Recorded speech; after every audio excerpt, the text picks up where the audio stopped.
ìlú Cremona lórílẹ̀‐èdè Italy òun la ti ń sọ̀rọ̀ sókè lẹ́ni October 1st ọjọ́ kìíní oṣù kẹwàá ọdún 2022. gbogbo ẹ̀yin bàbá mi tẹ́ wà níbí a rí wípé ìwé ti wà lọ́wọ́ wọn a ò tí ì mọ pledge yẹn dáadáa bíi national anthem tí gbogbo wa máa ń kọ yẹn so ìdí rèé tẹ́ ṣe rí ìwé lọ́wọ́ wa a dẹ̀ fẹ́ kí gbogbo ẹ̀yin tẹ́ ń wò wá náà kẹ́ ẹ gbìyànjú láti kọ ọ ya 1 2 3 go. mo jẹ́ ẹ̀jẹ́ fún orílẹ̀-èdè mi Odùduwà tó ń ṣàn fún wàrà àti fún oyin ilẹ̀ tó kún fún àwọn akọni ọgbọ́n ìmọ̀ àti òye mo ṣe ìlérí gẹ́gẹ́ bí ọmọ ológo adúláwọ̀ ìtọ̀ṣọ́ oòrùn láti la ayé já ní ilẹ̀ Áfíríkà láti gbé ilẹ̀ Odùduwà lárugẹ mo pinnu láti fi ìmọ̀ ṣọ̀kan fún ìlọsíwájú ìran Yorùbá mo fọwọ́ sọ̀yà pé n kò ní dalẹ̀ tàbí ṣọ̀tẹ̀ sí ìṣọ̀kan àti ìtẹ̀síwájú orílẹ̀-èdè mi ilẹ̀ Odùduwà èmi yóò fi gbogbo ipá ọkàn iṣẹ́ ọgbọ́n àti ìṣe mi sin orílẹ̀-èdè mi ní òtítọ́ àti lódodo títí ọjọ́ ayé mi gbogbo ìyànjú àwọn akọni tó ti lọ kò ní já sófo láti ọwọ́ mi títí dé ìrandíran tó ń bọ̀ lẹ́yìn mo ṣe ìlérí pé ẹ̀sìn tàbí ìṣèlú kò ní yà wá ní ilẹ̀ Odùduwà tó bá wáyé bẹ́ẹ̀ mo lè lo ọkàn ẹ̀jẹ̀ tó kù sára mi láti fi ṣègbé àti ìjà ìgbára fún orílẹ̀-èdè mi ilẹ̀ Odùduwà ìran Yorùbá èdè kan àṣà kan àti ìṣe kan ló sọ wá pọ̀ láíláí lágbára Elédùmarè. Yoruba nation. Yorùbá nation.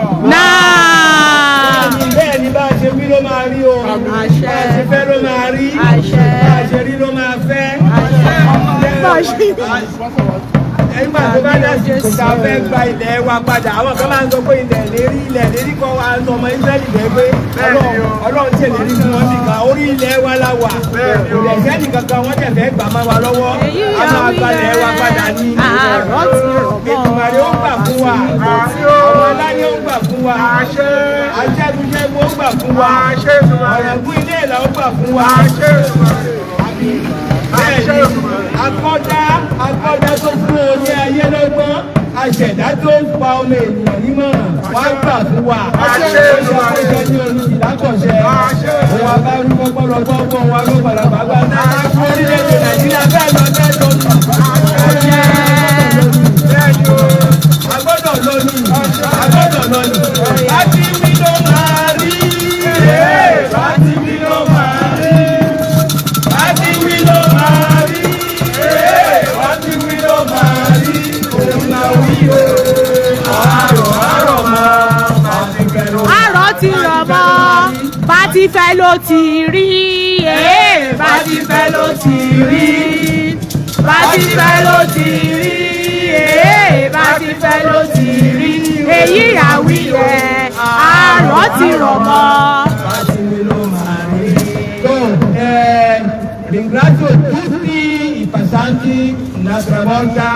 Il nostro obiettivo è che siamo qua. So we need to speak the language they will understand. So ẹ má bínú ẹ̀yin tẹ́ bá gbọ́ Italian so wọ́n try láti tún sọ Italian. Ẹ rí i pé gbogbo àwọn èèyàn wà ní àyíká wa kódà àwọn ẹlòmíì kan ń wò wá láti ojú wíńdò ọjọ́ máa ṣe kí ìlú kẹ́ máa wò. Da tutto il male del mondo, un paese è un senso produttore del suo suolo e i suoi figli vengono a morire nel Mediterraneo perché li hanno costretti ad andare via, li hanno costretto ad andare a fare a diventare spacciatori di droga.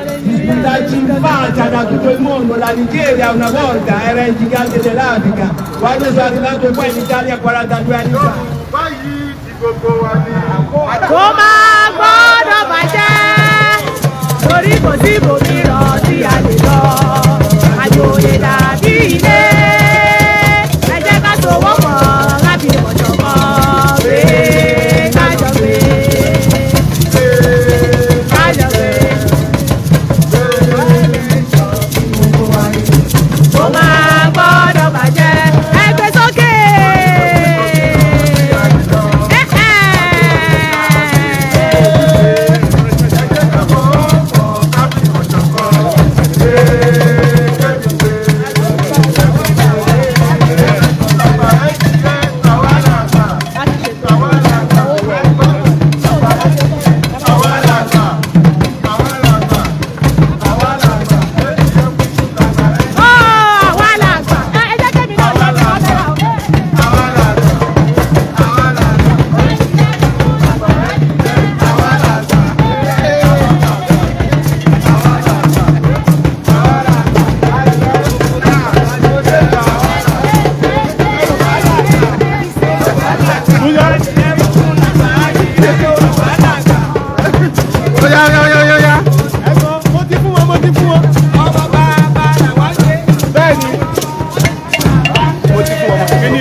tàràrà.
Thank you for watching. If you're new to this channel, consider subscribing so you won't miss out any of our latest video. My name is Akian Abi. I'm a video director and TV producer of Akomolowe on African Magic. Keep watching DriveTV. olólùfẹ́ DriveTV àti gbogbo ẹ̀yin tí Fẹ́mi Sola ẹ máa wo DriveTV.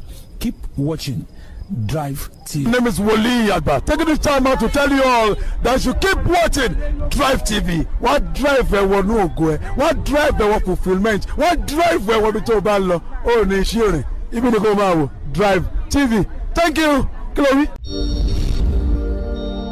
DriveTV, driving you around the world.